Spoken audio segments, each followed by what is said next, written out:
Imagine spending 8 months trapped on a wooden ship, surrounded by disease, rotten food, and death, with no way to escape. For many sailors of the Dutch East India Company, this wasn't an adventure, it was a sentence, and most of them never came back. Today, we're going to uncover what daily life was really like aboard a VOC ship in the 17th century. From brutal discipline and deadly disease to the shocking survival rates that made these voyages some of the most dangerous jobs in history. This is the side of global trade most people never hear about. Chapter 1.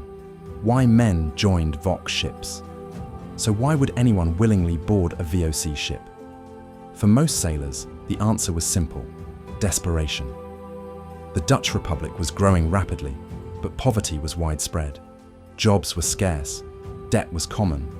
For many young men, the VOC offered something rare: steady pay and the promise of a future. Others were escaping something: criminal records, gambling debts, broken families. Some sailors were even recruited directly from prisons. The pay was low, but the possibility of returning with money, or at least surviving, was enough. What many didn't realize was how slim their chances truly were. Chapter 2. The ship itself.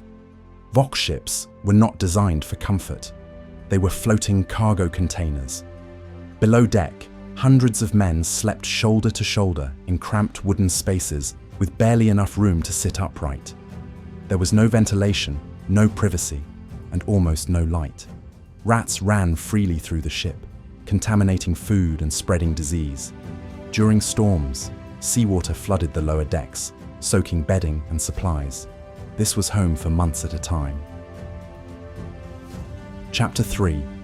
Food, water, and slow starvation. Food aboard a VOC ship was barely edible.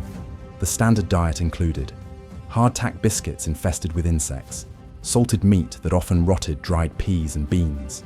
Fresh food was rare and quickly spoiled. Water was stored in wooden barrels where it stagnated and grew algae. After weeks at sea, sailors drank whatever was left, even if it smelled foul. Malnutrition was common, and then came scurvy. Chapter 4. Disease, the real killer. Scurvy alone killed thousands. Without vitamin C, sailors' gums bled, teeth fell out, wounds reopened, and eventually, organs failed. But scurvy wasn't the only threat. Dysentery, typhus, malaria, and infections spread rapidly in the filthy conditions. Medical knowledge was limited. Surgeons often used crude tools, sometimes the same blade for multiple amputations. No anesthesia, no antibiotics. On some voyages, over half the crew died before reaching Asia, and the dead were buried at sea.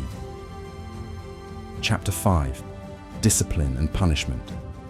Life aboard a VOC ship was ruled by strict discipline. The captain had absolute authority. Punishments were harsh and public: whipping, shackling, keel hauling, dragging a man under the ship.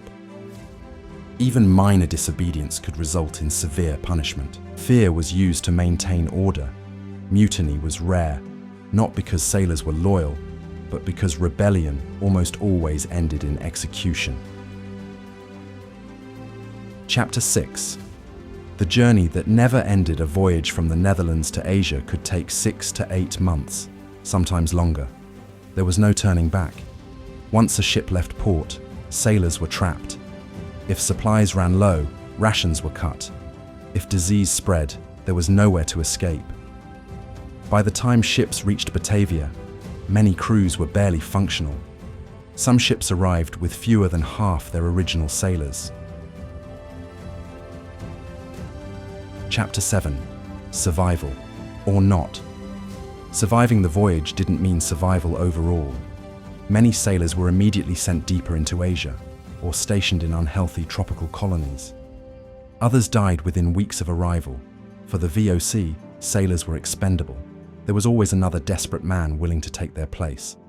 The Dutch East India Company built immense wealth, but it was paid for with human lives.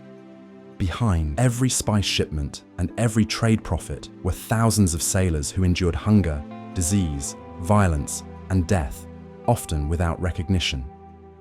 their suffering powered the first global corporation. And it reminds us that history's greatest empires were built not just on ambition, but on endurance. If you found this story worth telling, consider subscribing.